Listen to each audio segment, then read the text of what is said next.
Today we have a 2017 G63 on the lift. This client drove all the way from New Jersey to bring it in here for a vehicle health report. So he had a couple complaints. He had noise from his left front, like a squeaking noise when he turns left and right.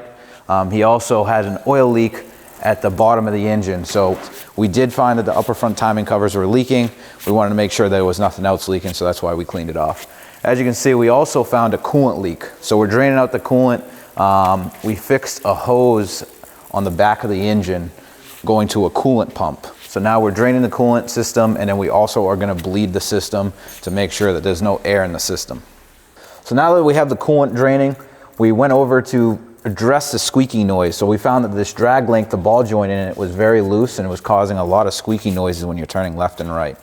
So we took care of that, and then we're also going to clean off all the leaky coolant that was leaking from the back of the engine.